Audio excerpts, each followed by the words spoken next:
visual stimulator for this video is me making a dress inspired by the same themes that inspired Sue Wong. I say inspired by the same themes and not inspired by Sue Wong's designs directly because, well, my plans for the design got a little bit derailed. I was going to make a dress with some resemblance to her designs by upcycling this lingerie set I got at a sex shop in Las Vegas and some spare fabrics that I got at the discount section. But when I opened this thing on camera, I discovered nothing was in the case. So I'm ending up making a dress with my spare materials and inspired by the 2000s and romantic themes, which Sue Wong was very inspired by romantic ideas and the 2000s were her peak.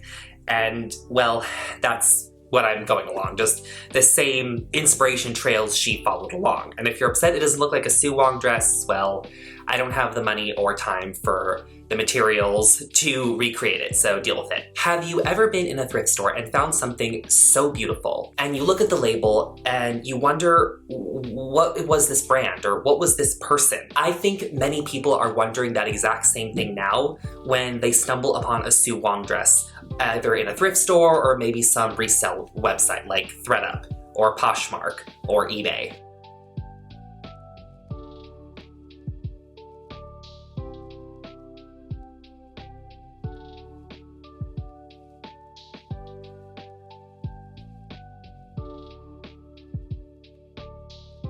And they are beautiful. It's almost an insult that they end up at a secondhand website or store. And you can see what themes these dresses take after. Classic golden era Hollywood, particularly interpretations of the 1920s mixed with some other decades, and just that glamorous movie star, so romantic, so beautiful. Before I dive into Sue Wong the person and her business, I just want to talk about her design skills because it's something I think I'm going to be bringing up a few times. When Sue Wong designs for something, the theme comes through loud and clear. There's no question about what she is taking inspiration from and what she's modeling her work after. The mood of the design, the theme, it just shines through with her unique spin. That's a talent I think not many people possess. Sue Wong had immense success with her namesake brand, yet she was never widely recognized as other designers selling in upscale department stores. Even tracking her history, for a long time, it was hard, up until recently. For a long time, if you Googled her name, you would get her Wikipedia page, which is just a copy of many PR articles about her, and they all just regurgitated the same information, which was her very vague and also romanticized origin story. It was only in about the last year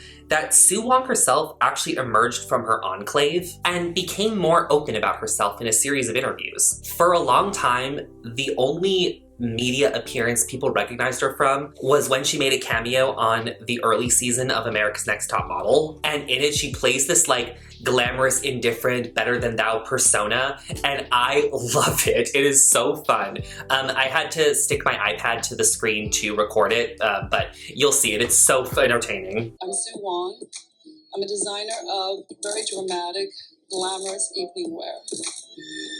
You're Scheherazade, and you're in Northern Africa.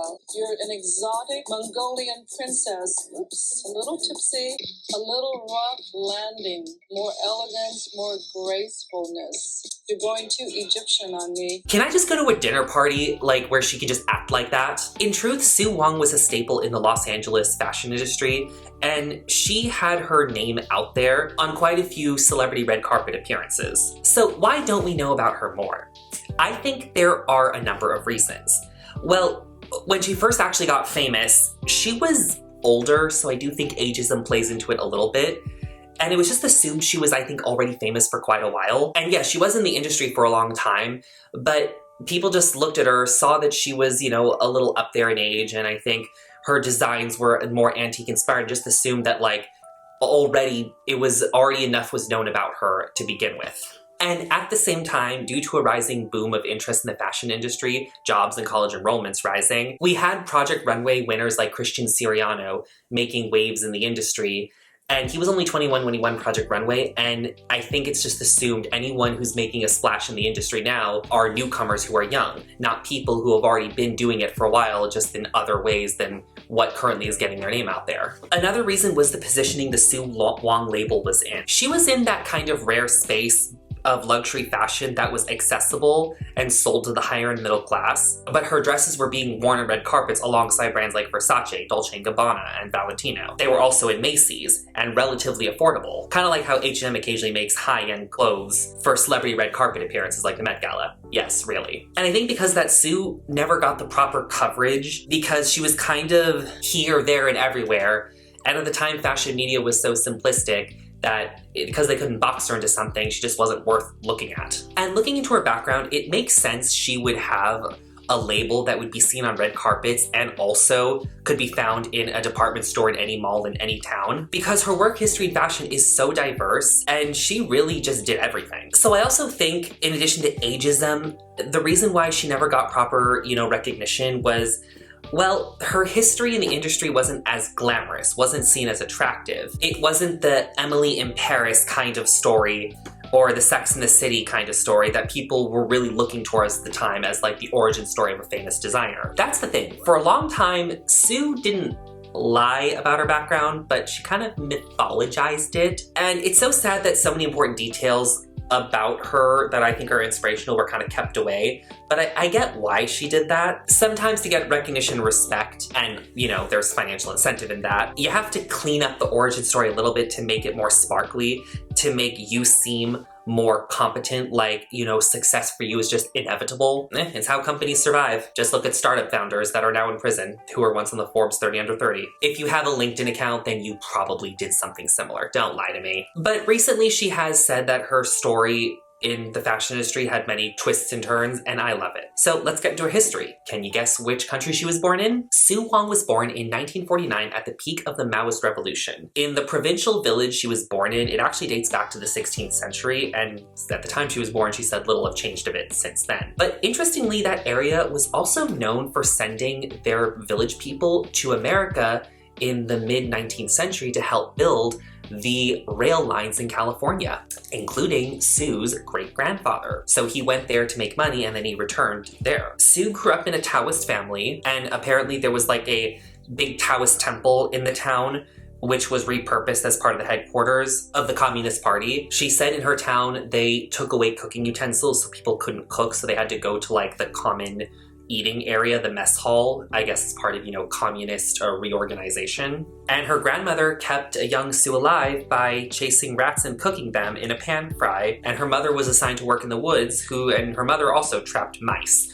Mice were actually a special delicacy for Sue when she was a little girl. So in that culture, as I think many of you know, it's really boys that matter, and it's the firstborn are supposed to be boys, and if they're not, well, that's the girl's problem, which it was for Sue. And Sue said her dad, her being the oldest and a girl, her dad rejected her and didn't acknowledge her. She described her father as a very old-fashioned man. Her dad managed to get into Hong Kong and later the United States. Her mother was able to get to Hong Kong by sewing her jewelry in a pillowcase and using it to bribe a border guard. She did say her dad actually didn't even want his family joining him in America. And they settled in South Central Los Angeles, where Sue called her home neighborhood. Very diverse, very full of immigrants. Her parents ran a laundromat. There was not much money for anything, especially not toys, so Sue would make her own paper dolls and dress them up. That's, I think, her first foray into fashion. In high school, she made her own clothes also. She actually started sewing by 9 to make her own clothes, and she was very big into thrifting. You would think that this made her destined for fashion, and it was, but she actually wanted to be a painter. She actually wanted to study fine art. One of her sons ended up getting his MFA in fine art from Yale, and she said her son lived her dream, so passed down to him. And her first professional job in fashion was actually in high school, like a serious job in fashion, not just a retail job. So this part is a little bit vague. I think I understand what it was. May Department Store is now a defunct chain of department stores. I think Macy's, because it was bought by Macy's. And they were having some competition for teens to be on their teen advisor board, some kind of task force to advise buyers and merchandisers on latest trends that would resonate with the younger crowd. And Sue won out of 300 girls. So this wasn't just a retail job, she was talking with corporate. Companies need to do this now, not just stalk teens on Instagram to get trends. Because maybe there's something that they want that isn't on the market yet, and you would know by talking to them directly, inviting them to the corporate office. That way, all trends aren't just these mass market regurgitations. So after high school is interesting for Sue because she, for a while, I think, misled people to what she did. She didn't lie, but she kind of made people believe that she was enrolled in like a fancy art college getting a degree when I don't think that was the case at all. And I'm going on a massive side tangent, sorry. Right now, in this country with college enrollments down, trade schools are getting a whole level of respect and seem to be a more preferable option. And I say good, because for a long time they were like this dirty little secret. I tell you, I learned so much more in 6 weeks at a trade school than a year at college. And fashion trade schools, well, they were kind of seen as like the lower class option for fashion college rejects who couldn't get into prestige ones. But both teach basic sewing, only fashion college charges you a lot more for it. I can see Sue leading people to believe she was enrolled in a college degree for credibility, but I think it's more impressive that she went to a trade school and got her hands dirty in the industry. That's the way to do it. Okay, trade school, you may not get that internship at Gucci, you may not live that Sex and the City fantasy, but there's something just as good for cheaper, and she's proved that. So Sue Wong enrolled at Los Angeles Trade Tech. It's a community college that specializes in a variety of trades. It's still around to this day. The campus is very urban, it's down near downtown.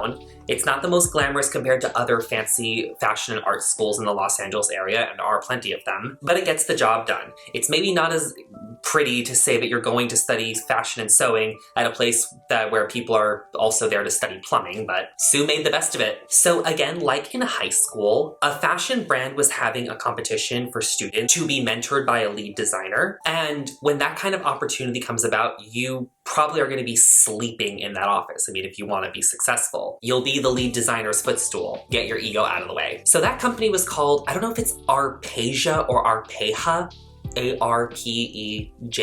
So Sue being Sue sees the chance.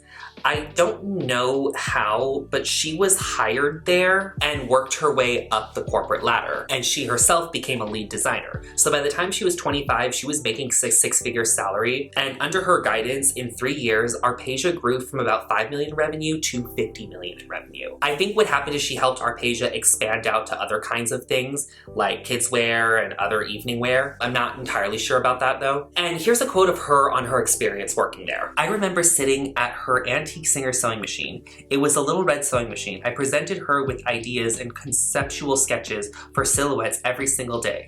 I was well on my way. I wish fashion design still happened that way now. So by 25, she had multiple homes. I mean, I'm sure her dad regretted being so distant from her, or not.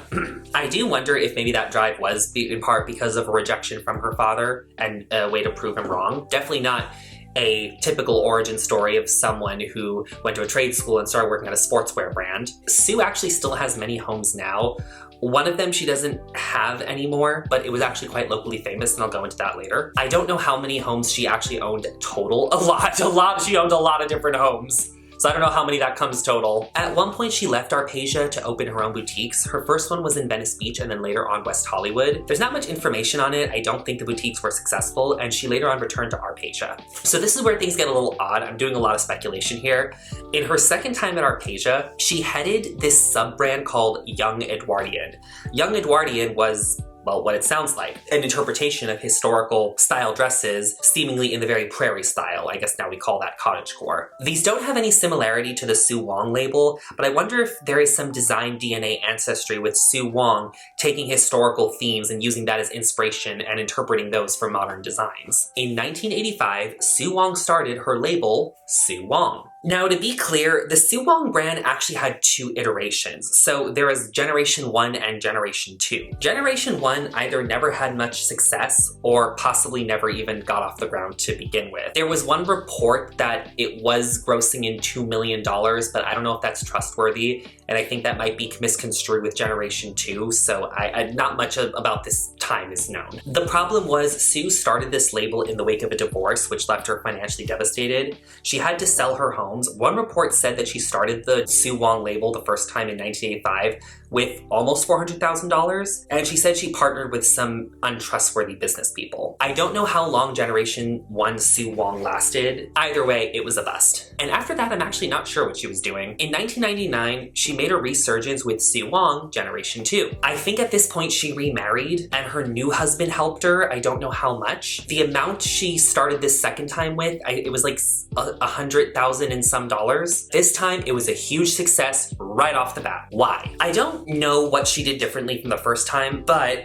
I can say with the second time, she did everything right. She did what others were not doing at the time, and she actually launched the collection in China. It was called the Nocturne Collection, and it was a whopping 70 pieces with everything, a range of styles, but all still very cohesive and signature Sue Wong. There were feathers, there were sequins, there were tassels, there were tissels, I don't know what a tissel is, I don't know. There were all sorts of silhouettes. There was flowy dresses, there were fitted dresses, there were long dresses, there were short dresses for every occasion. You didn't need to ever buy a dress again if you were at that debut of that collection. And this time it was a huge success, and very quickly she went to over $30 million in sales in just 2 years. By 2003, she was over 40 million. So why was her work so successful? Well, come on, just look at these dresses. They're so beautiful. How could they not be successful? You got dresses for every style, for everyone, every skin texture, every body shape. Anyone can feel like a glamorous movie star in these dresses. And they're all signature Sue Wong. You can't mistake them for anyone else. Okay, in all seriousness,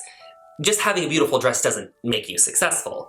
It has to be on trend, and maybe you never heard of Sue Wong prior, but her style did match what other famous brands were doing at the time that were also proving to be successful. Jessica McClintock, Charlotte Russe, Adriana Papel. They did romantic, modernized classic Hollywood that was on vogue in the 2000s because they matched the maximalization that had a grip on that decade, especially when it came to mixing prior decades together into one style. Even at this time, Forever 21, which for a while was making somewhat decent quality clothes, they also made these romantic, puffy, flirty dresses. I don't know if anyone remembers that time period. And Sue became very in demand at department stores. A huge part of the appeal for buyers to buy her stuff was the massive price range. Some were around $100, some were closer to $1,000, but again, there was a fancy dress for every kind of class of lady. She said she encountered one customer who was buying one of her dresses to wear to meet the Queen of England. And although Sue didn't always have the nicest things to say about her parents, something I just found so cute is her mother was a big supporter, and her mother would regularly attend her fashion shows. It was so cute.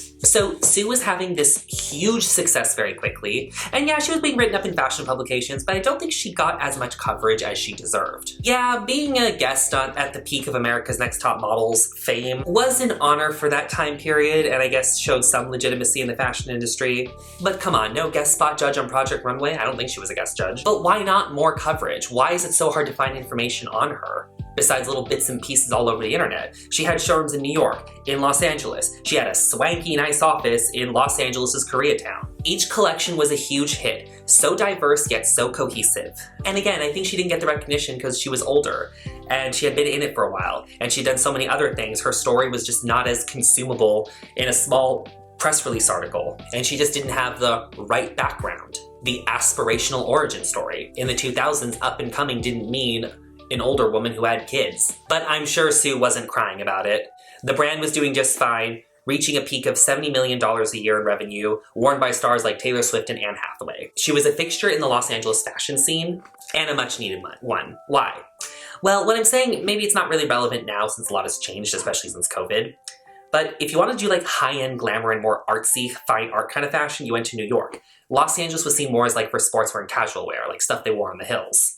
Ugh, the hills. Sue Wong, I think, was a big part in keeping Los Angeles's history of costumes and glamour alive. One of the biggest examples of this was one of her homes called the Cedars. She doesn't actually have it now, it's sold, but this home was very well photographed and documented, and my God, it's beautiful. So the Cedars is nestled right in the Los Feliz neighborhood of Los Angeles.